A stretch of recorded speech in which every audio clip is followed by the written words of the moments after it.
Seriously, you drive me nuts. I told you from day one, housework isn't my thing. Stop dumping stuff on me when you know I'm bad at it. Chris grumbled, taking another swig of his beer and giving me that all too familiar annoyed look. I hesitated for a second under his piercing eyes, but shot back. Hey, I work too.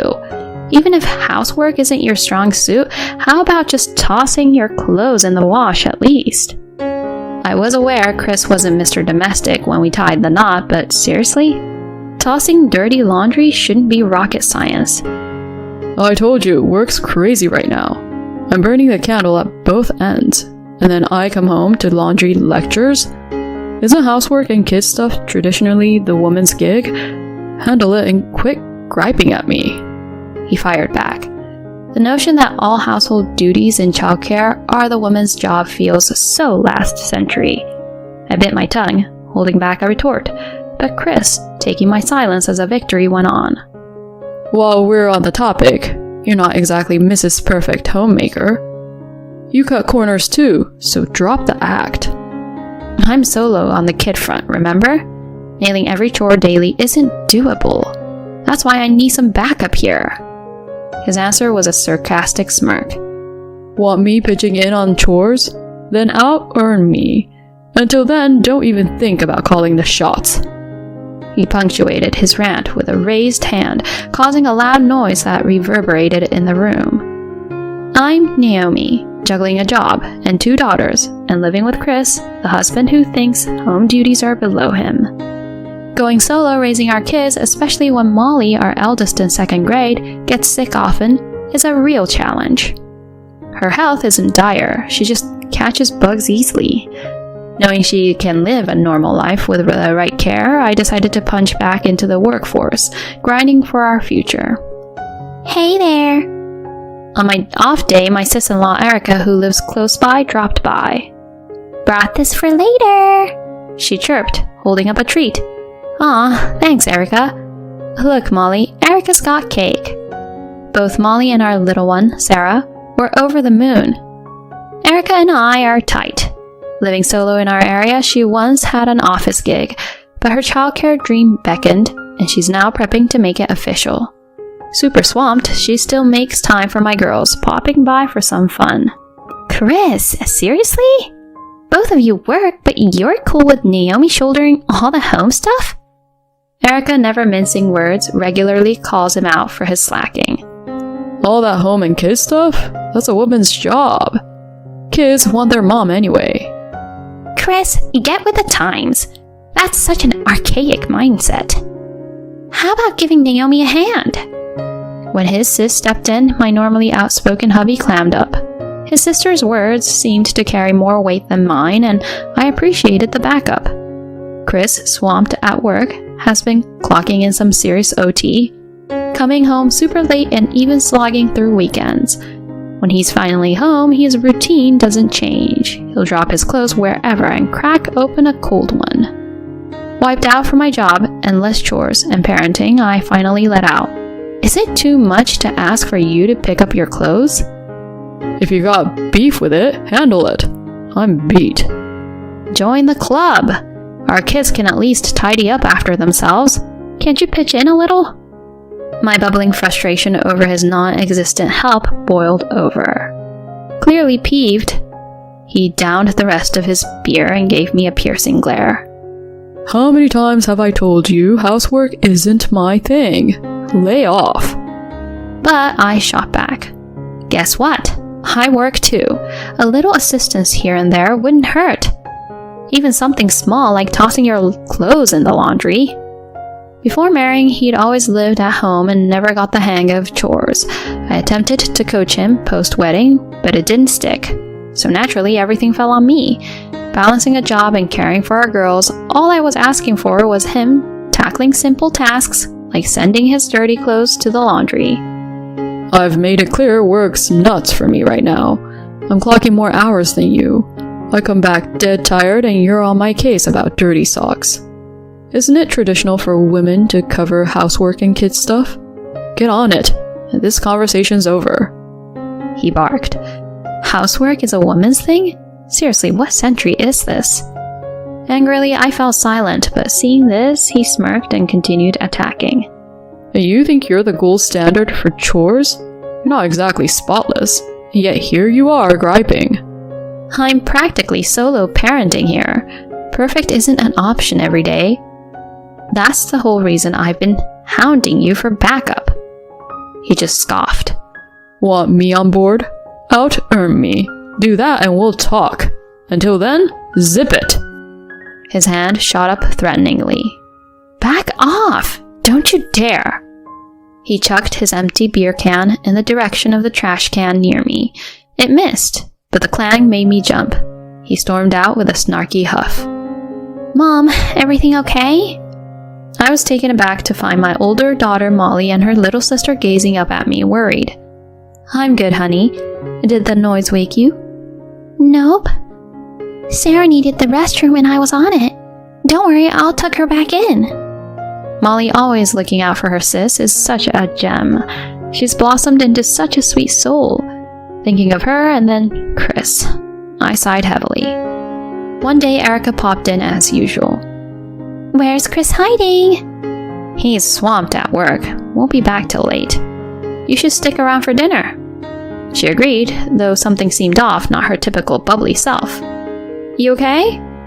She hesitated, locking eyes with me, took a deep breath and said, There's something you need to know. Her news floored me, and so I made a decision. A few days later, during my day off, a younger coworker landed in the hospital with appendicitis, pulling me into work. But wouldn't you know it, Molly wasn't feeling great that morning. She had a touch of a fever, but duty called. Erica, my usual backup, was tied up with an exam. My folks are no longer around, and my in-laws are states away. While I was in a tizzy, Chris sauntered in, all cozy in his PJs. I'd assumed he was on the clock, but turns out he had the day free. Perfect, I thought. I left the girls with him and zipped to work. Thanks to my tight teamwork with my younger colleague, things flowed smoothly. But just as the clock nudged past 3 p.m., my phone buzzed. It was Erica, sounding all kinds of alarmed. Turns out Molly had been whisked off to the ER. Erica, popping by post-exam, had found Molly passed out in our yard with a distraught Sarah by her side. To top it off, it was a scorcher that day, soaring to 95 degrees Fahrenheit. Despite Erica's best efforts, all Sarah could relay was her confusion and fear. With the house locked tight, Erica's quick thinking had her dialing 911. Dashing to the hospital, I found a newly conscious Molly. Oh, Molly! Thank goodness. Her hug was tight, but her words floored me. Daddy kicked us out! She went on to say that midday, as her fever seemed to wane, he shooed them outside, saying he had company coming. No hats, no water, just out. They tried chilling at the park, but Molly's health took a nosedive, forcing them back. No luck getting inside, even after endless doorbell rings. Hence the shadowy reprieve at our home's side, probably why no neighbors spotted them. What the? Boy, was I steaming. After chatting with the doc, Molly was set for an overnight stay. Glancing at my phone, I saw a barrage of missed calls from Chris. On calling him back, he was in a tizzy.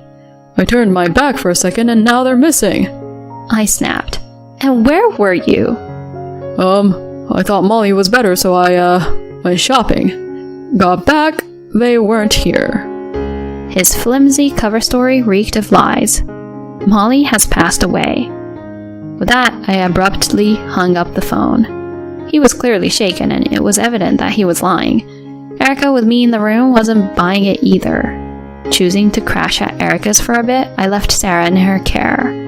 On a pit stop home for essentials, Chris pounced, hungry for answers. How could she die of heat stroke when you were supposed to be home? It's not on me.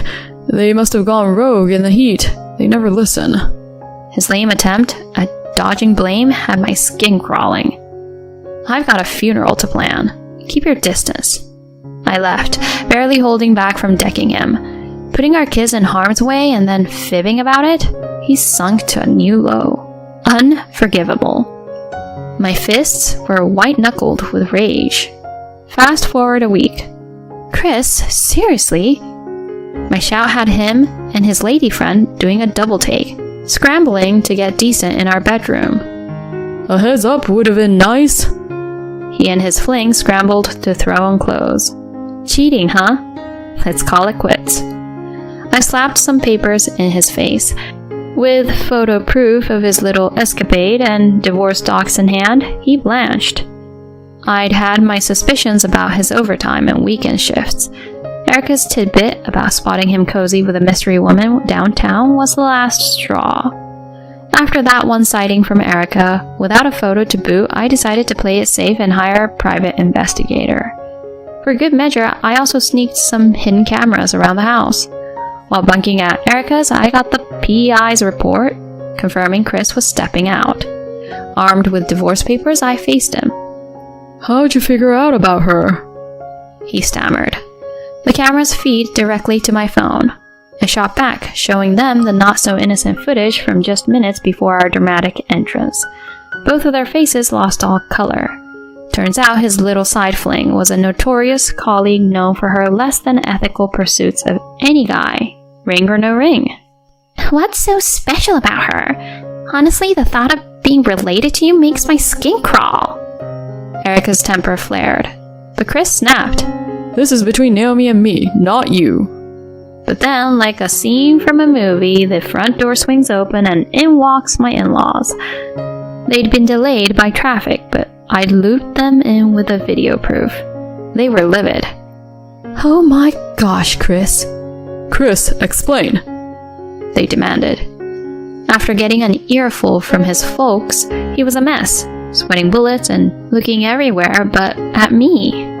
The other woman got the boot pretty quickly, and both Erica and his parents laid into him. They made him ink the divorce papers and sign an agreement to stay away from the kids. The kids? Plural? He asked, genuinely confused. Molly's fine, but you're not seeing her. Just thought I'd let you know before I ask for child support and alimony, I said, keeping my tone frosty.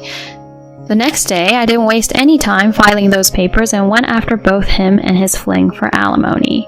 Word got out at their office, and let's just say they weren't exactly the office favorites. The cops got involved because, well, neglecting a kid is serious business. Turned out, on that horrible day, he was with her. She ended up quitting her job, and after he couldn't support her anymore, she dumped all his dirty laundry at work, which got him to quit too. One evening, out of the blue, Chris showed up, probably after keeping tabs on Erica's place. Naomi, can we talk? Maybe try again? He pleaded, inching closer, but I wasn't buying his act. He just didn't want to pay up. I shut him down quick. Not in a million years. But he wasn't taking the hint and grabbed my arm. Back off, I yelled. Right on cue, Molly and Sarah come home. Sarah, bless her heart, set off her personal alarm, which she always carries in her bag. That ear-piercing sound got everyone's attention. He tried to make a break for it, but a nearby cop wasn't letting him get away. A bit later, with a big assist from my ex-in-laws, we started fresh in a new place. The police had a few more questions for Chris. His parents were livid and made sure he got a job at a family-owned construction site to keep him in line and ensure he paid his dues. Nowadays, it's me and my girls. Erica's as close as ever, always telling Sarah she's a champ for setting off that alarm. She also passed her childcare worker exam, so we've got a party in the works. Molly's back in school and shining brighter than ever.